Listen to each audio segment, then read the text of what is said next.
Bonjour à tous et bienvenue sur les ondes de Good Morning Toulouse et sur votre podcast spatial Odyssée. Aujourd'hui, nous nous retrouvons pour un nouveau portrait d'espace avec une invitée inédite, une invitée tout à fait spatiale. Pour reprendre ma petite gimmick des émissions précédentes, je présente Claudie Aigneret. Bonjour Claudie. Bonjour. Merci beaucoup tout d'abord d'être avec nous aujourd'hui. Et alors, pour ce portrait d'espace, je vais te poser une première question. Est-ce que tu peux te présenter, tout simplement ? Ok, alors je suis donc Claudie Aigneret et vous me connaissez parce que j'ai été astronaute du CNES, l'agence française, et de l'agence spatiale européenne. Je suis un médecin rhumatologue et docteur en neurosciences, donc peut-être un profil un petit peu différent de ce que vous pourriez imaginer sur ce métier. Mais voilà, j'ai eu la chance de vivre une aventure extraordinaire. Alors, en quoi a consisté votre métier en tant qu'astronaute, mais aussi en tant que médecin et comment aujourd'hui, justement, après ces missions dans l'espace, vous continuez à exercer vos professions ? Je suis arrivé à cette époque où on élargissait les profils d'astronautes.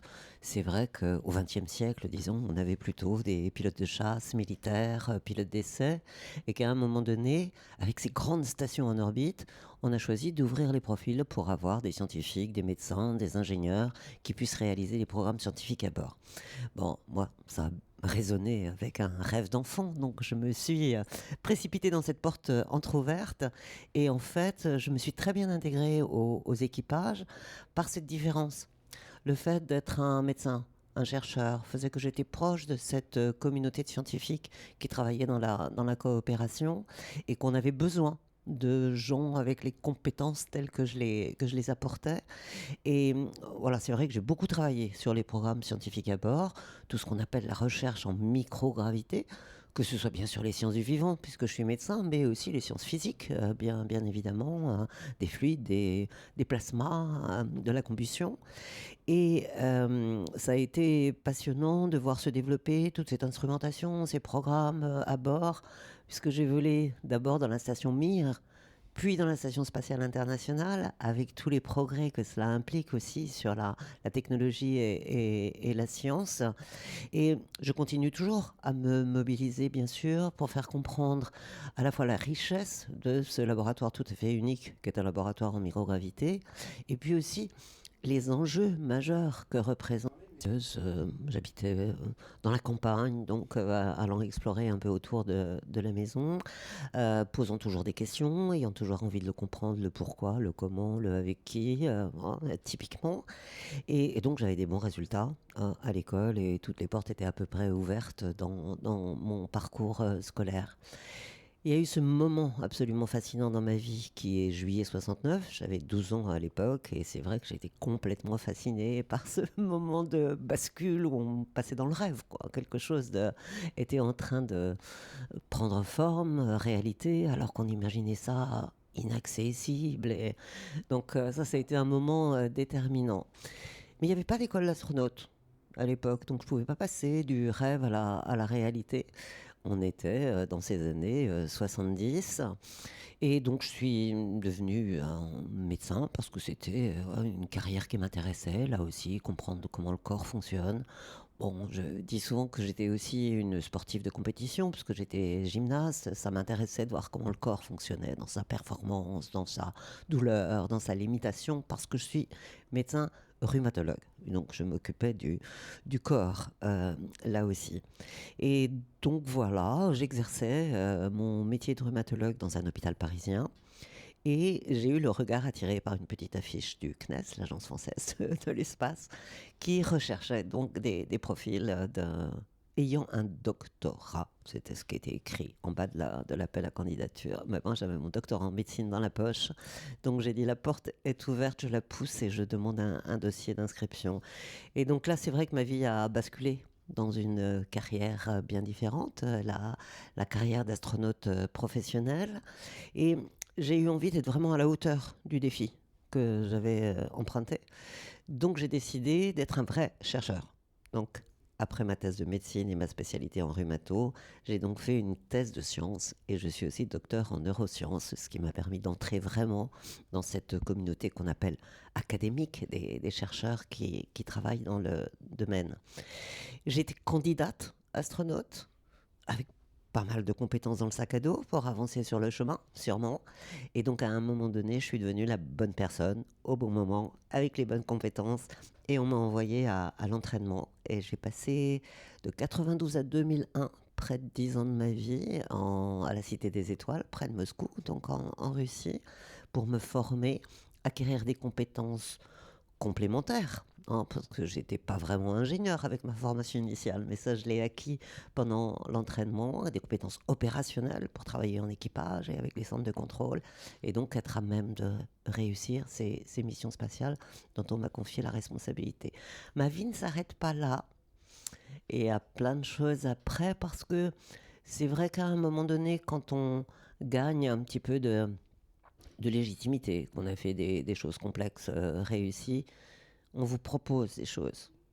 Et donc c'est vrai que j'ai accepté des responsabilités ministérielles, parce que j'ai été à 2 reprises ministre, d'abord ministre délégué à la recherche, puis ministre délégué des Affaires européennes. Les Affaires européennes parce que je suis profondément européenne, non seulement en esprit, mais en pratique, puisque ma deuxième mission spatiale a été réalisée sous les couleurs de l'Agence spatiale européenne. Donc j'ai volé avec le drapeau européen. Et ça a été là aussi quelque chose de passionnant dans ma vie. J'ai beaucoup travaillé ensuite avec l'Agence spatiale européenne pendant de nombreuses années. On va y revenir, parce que j'ai travaillé sur les programmes lunaires en particulier. Et puis, une chose qu'on oublie parfois de rappeler, mais pour les Toulousains, ils sont au courant, puisque je suis la marraine de la Cité de l'Espace à Toulouse, c'est que je suis profondément... je fais la promotion de la culture scientifique et technique, que chacun se sente en capacité de comprendre ces changements majeurs dans le monde, d'en avoir envie, d'être curieux, de garder du désir, de se poser des questions.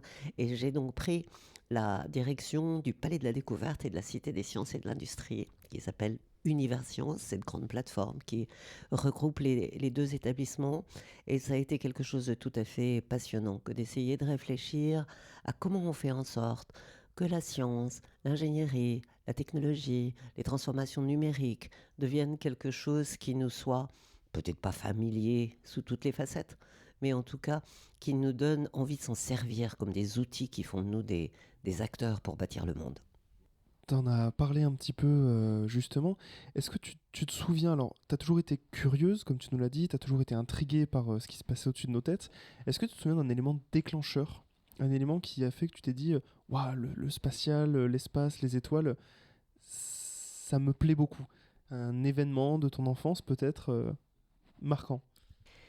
Oui, bien sûr, on s'embarque pas dans des carrières comme ça s'il n'y a pas quelque chose qui vous pousse très fort. Et c'est vrai que pour moi, ce 21 juillet 69, cette nuit magique de l'alunissage d'Apollo 11 et du premier pas de l'homme sur la Lune, bon, on était tout petits, il n'y avait pas beaucoup de télévision, on regardait ça en noir et blanc. Et c'était un moment qui a fasciné presque toute l'humanité, hein. J'étais pas la seule à être fascinée. C'est quelque chose qui est...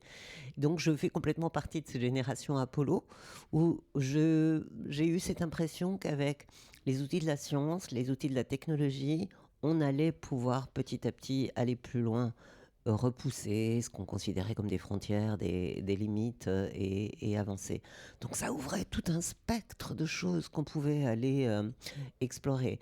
Et le spatial, je pense qu'on va y revenir, mais c'est à la fois de la technique, la propulsion, s'arracher à cette gravité pour rejoindre des orbites diverses, des satellites de toutes sortes qui nous donnent des éléments de compréhension de notre planète ou beaucoup plus loin du système solaire et au-delà. Et puis l'homme dans l'aventure, l'homme qui reste au sol, l'ingénieur, le technicien, le chercheur, il y a plein de métiers dans le spatial. Et puis celui qui a la chance de faire partie de l'aventure en grimpant au sommet de la fusée pour rejoindre l'orbite et une station spatiale. Donc c'est vrai que pour moi ça me donnait accès à quelque chose qui me permettait d'explorer encore plus large, encore plus profond, un peu explorer en 3 dimensions. Et sur Terre, on n'a pas toujours l'occasion de voir les 3 dimensions de notre horizon et de notre univers. Et là, bien évidemment, il y a le travail qu'on fait à bord, mais il y a aussi ce regard fantastique par le hublot pour regarder la planète autour de laquelle on défile à 28 000 km/h. Donc Oui, j'ai souvent dit que la réalité de ce que j'ai vécu dans cette aventure, c'était encore plus beau que le rêve d'enfant que j'avais dans la tête. Ce sont de très belles paroles. Et pour conclure ton portrait, est-ce que tu aurais un conseil à donner à celles et ceux qui hésitent, qui voudraient se lancer dans une carrière, dans un métier du spatial? Comme je viens de parler du rêve, je pense que ça, c'est une chose importante, de se dire que c'est bien d'avoir des rêves. Et pourquoi pas des grands rêves. Alors, je leur dis, pourquoi pas rêver grand. Après, le plus le rêve est grand, le moins c'est facile d'aller au bout du rêve. Mais en tout cas, le rêve, ça donne de l'appétit, du désir pour avancer, donc de l'audace pour pousser les portes et saisir les opportunités que la vie peut vous apporter. Donc le rêve, c'est important. Le rêve, l'imaginaire, sortir de ce qu'on sait déjà être pour devenir celui qu'on va être vraiment. Et c'est un peu ça. Rêver, osez, faites-vous plaisir à chacun des pas sur le chemin vers, alors vers, en tout cas, avancez sur le chemin. Et pour aller le plus loin possible sur le chemin, travaillez beaucoup. C'est parfait. Merci beaucoup, Claudie. Et puis pour nos auditeurs, je vous invite à nous retrouver dans l'émission qui va sortir juste après, où on va pouvoir retrouver Claudie et parler davantage de toutes ses aventures. Merci beaucoup. Merci.